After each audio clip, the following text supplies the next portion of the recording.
पिछू इतना रेट आ रहा, असें दे रहे 6 भी दे रहे 3 4 महीने बाद। हूँ इस टाइम मैं तुसें दस्सां सर, मैं 1 महीना होई मेरे लगातार बमार, इन्ना मेरी किसी नहीं दिक्खेआ।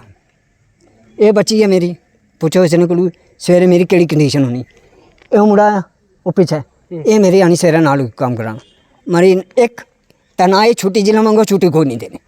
कड़ी एक ने मोड़ दौड़ो, कड़ी दूसरे ने मोड़ दौड़ो, कड़ी त्रीजे ने मोड़ दो।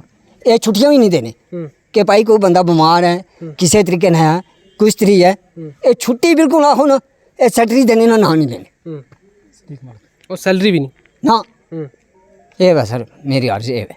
मैं यही कहना चाहती हूँ कि हमें टाइम पर पे नहीं मिलती है। इतनी मेहनत से काम करते हैं, किराए पर रहते हैं, छोटे छोटे बच्चे हैं साथ में। देखो ये कोई हमारे जो साथी हैं बीमार भी हैं, कोई बच्चे वाले हैं, कोई कुछ हैं, टाइम पर पे नहीं मिलती है। किसी के पास जो वो कभी इधर भेजता है, लेडीज़ को आगे पीछे भेजते हैं, क्या अच्छा लगता है ऐसे।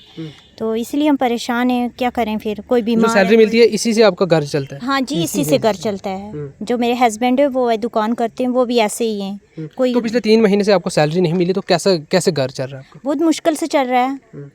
अगर हमारी आवाज़ सीएमओ साहब या कहीं इसका किसी भी दफ्तर में नहीं सुनी जाती है तो लास्ट में हल क्या है? हल यही है कि हम काम छोड़ हड़ताल पे बैठेंगे। ये जो लोग हैं ये अपना काम छोड़ देंगे, तो इससे सफ़र जो है पुंछ की आवाम होगी, ना कि वो ऑफिसर होंगे जो एसी कमरे में बैठे हुए हैं, या जो ऑफिसर हमें इधर उधर घुमा रहे हैं, वो भी सफ़र नहीं होंगे, सफ़र आवाम होगी। हम नहीं चाहते कि पुंछ की आवाम डिस्ट्रिक्ट हॉस्पिटल पुंछ में हॉस्पिटल में वही इंसान आता है जो मजबूर होता है, जो परेशान होता है। हम नहीं चाहते कि वो आवाम यहाँ पे आके परेशान हो, लेकिन करेंगे क्या? हमारा हल कहाँ होगा? हल कौन करेगा?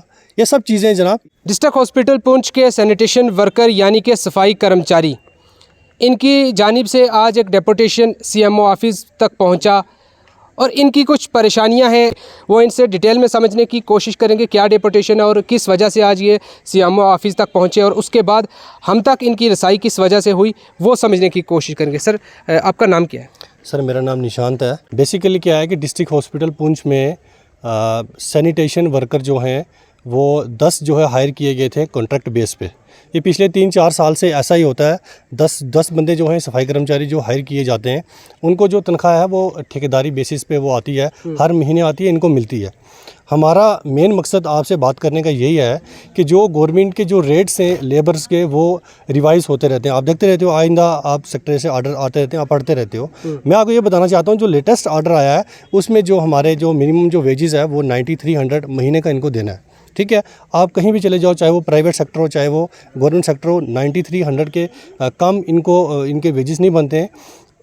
उसी मसले को लेके आज हम सीएमओ ऑफिस गए थे सीएमओ साहब से बात करने के लिए। सीएमओ साहब वहाँ पे नहीं मिले हमें, इसलिए हमने आपको कॉल की। हमारा वहाँ पे कोई मसला हल नहीं हुआ। लास्ट में आपको हमने कॉल की कि हमें लगता है कि आपके थ्रू हमारी आवाज़ जो है सीएमओ साहब, डीसी साहब और गवर्नर साहब तक भी पहुँचेगी। मैं आपको बताना ये चाहता हूँ कि इनको जो 9300 पीछे से इनका आता है, इनको 6000 में मिलता है। वो 6000 भी इनको 3 महीने के बाद मिलता है। जहाँ तक रही काम की बात, आप देख रहे हो आइंदा डिस्ट्रिक्ट हॉस्पिटल पुंछ में बड़े बड़े मंत्री आते हैं, बड़ी बड़ी टीमें आती हैं। मैं आपको ये बताना चाहता हूँ कि जितना भी डिस्ट्रिक्ट हॉस्पिटल पुंछ में जितना निज़ाम है जो चल रहा है, उसके मेन पिलर जो हैं हमारे सफाई कर्मचारी हैं। आप वक्तन वक्तन हॉस्पिटल के अंदर आते हो, आप देखते हो कि सफाई का निज़ाम डिस्ट्रिक्ट हॉस्पिटल पुंछ में कितना अच्छा है। तो ये जो सफाई का निज़ाम अच्छा है, इसका कारण यही लोग हैं। यही लोग दिन रात मेहनत करते हैं, तो इसी वजह से जाके इस हॉस्पिटल को अवार्ड भी मिलते हैं और ये हॉस्पिटल जो है स्मूथली अच्छे से चल रहा है। हमारा मेन मकसद ये है कि इनको जो अगर पीछे से गवर्नमेंट इनको 9300 रुपये भेज रही है तो इनको 9300 क्यों नहीं मिल रहा है? वो कौन लोग बैठे हैं कि जो 9300 से काट के इनको 6000 रुपये दे रहे हैं, और 6000 के लिए भी इनको 3 महीने वेट करना पड़ता है। पिछले 3 महीने से इनको सैलरी नहीं मिली। जो ठेकेदारी पे बेसिस पे लगे उनको पिछले 3 महीने से कोई सैलरी नहीं मिली है। इसीलिए परेशान होकर तंग होकर, छोटे छोटे बच्चे हैं इनके घर खाने के लिए राशन नहीं है जनाब, इनके छोटे बच्चे उनकी फीसें भरने के लिए नहीं है। इस कदार पे ये पहुंच चुके हैं कि ये कह रहे हैं कि अब हम पूरी लाइफ जो है इन्होंने अपनी बिता दी है इस हॉस्पिटल के सेवा करते हुए। आज ये किसी और डिपार्टमेंट में नौकरी भी नहीं ले सकते। ये एवरेज हो चुके हैं। पहले आपने कभी सीएमओ साहब से बात की या सुप्रीडेंट साहब से बात की? वक्तन हम सीएमओ साहब, सुप्रीडेंट साहब के पास जाते रहे हैं। देखो मैं आपको ये बताऊं, जब सुप्रीडेंट साहब के पास जाते हैं वो कहते हैं कि जो ठेकेदारी का सिस्टम है इसका सारा रिकॉर्ड जो होता है या जो ठेका टेंडर जो निकलता है सीएमओ साहब निकालते हैं। हम सीएमओ साहब से मिलते हैं, सीएमओ साहब के जो क्लर्क हैं वो कहते हैं कि ये जो ठेके का पूरा सिस्टम है ये सुप्रीडेंट साहब के पास होता है। आप हमें बताएं जनाब, सुबह सभी लोग सोए होते हैं और हमारे सफाई कर्मचारी हॉस्पिटल के अंदर आके तो ये लोगों का गंदगी जो है वो उठाते हैं। तो आप मुझे बताएं, जब सुबह से शाम तक रात तक ये लोग काम करते हैं, अपना खून पसीने से यहाँ पे मेहनत करते हैं, तो उसके बाद तनख्वाह लेने के लिए सुपरडेंट साहब भेजते हैं सीएमओ साहब के पास, सीएमओ साहब भेजते हैं सुपरडेंट साहब के पास। तो लिहाजा ये लोग जाएं कहाँ? आप ही हमें बता दें कि आपके थ्रू हम ये आवाज़ अपनी गवर्नर साहब के पास पहुँचाना चाहते हैं कि शायद उन तक ये आवाज़ पहले ना पहुँची होगी।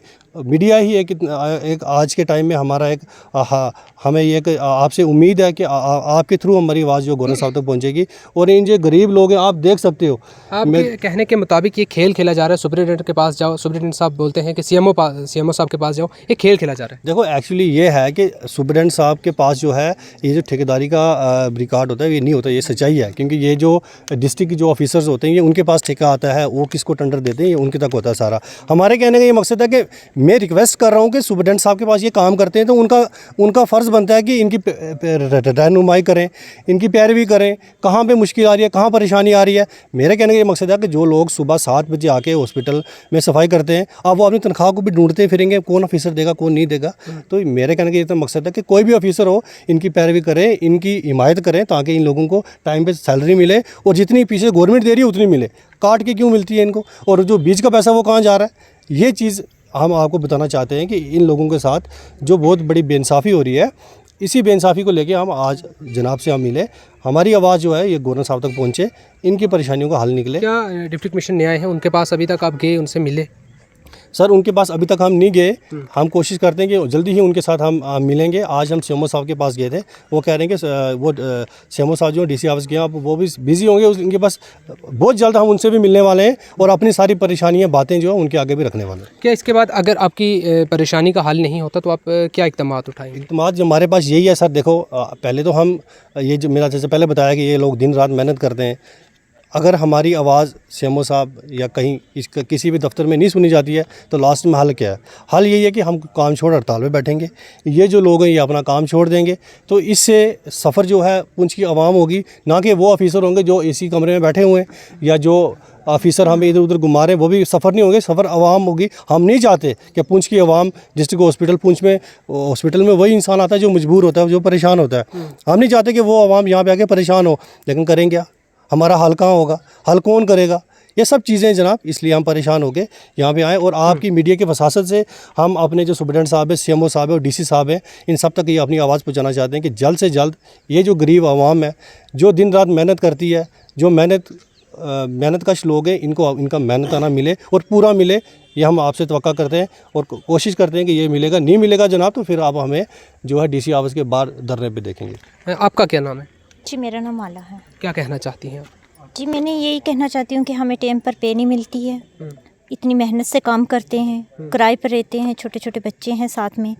देखो ये कोई हमारे जो साथी हैं बीमार भी हैं, कोई बच्चे वाले हैं, कोई कुछ हैं, टाइम पर पे नहीं मिलती है। किसी के पास जो वो कभी इधर भेजता है, लेडीज़ को आगे पीछे भेजते हैं, क्या अच्छा लगता है ऐसे? तो इसलिए हम परेशान हैं, क्या करें फिर? कोई बीमार सैलरी मिलती है इसी से आपका घर चलता है? हाँ जी, इसी से घर चलता है। जो मेरे हस्बैंड है वो दुकान करते हैं, वो भी ऐसे ही हैं। कोई तो पिछले 3 महीने से आपको सैलरी नहीं मिली, तो कैसे घर चल रहा है आपका? बहुत मुश्किल से चल रहा है। पिछू इतना रेट आ रहा, असें दे रहे 6 भी दे रहे 3 4 महीने बाद। हूँ इस टाइम में तुम दस सर मैं 1 महीना होइए मेरे लगातार बीमार, इन्ना मेरी किसी नहीं देखा। ये बच्ची है मेरी, पुछो इसने को सवेरे मेरी केड़ी कंडीशन होनी। ये मुड़ा वो पीछे ये मेरी आनी सवेरे नाल काम कराना मरी एक तना ये छुट्टी जिला मंगो छुट्टी कोई नहीं देने।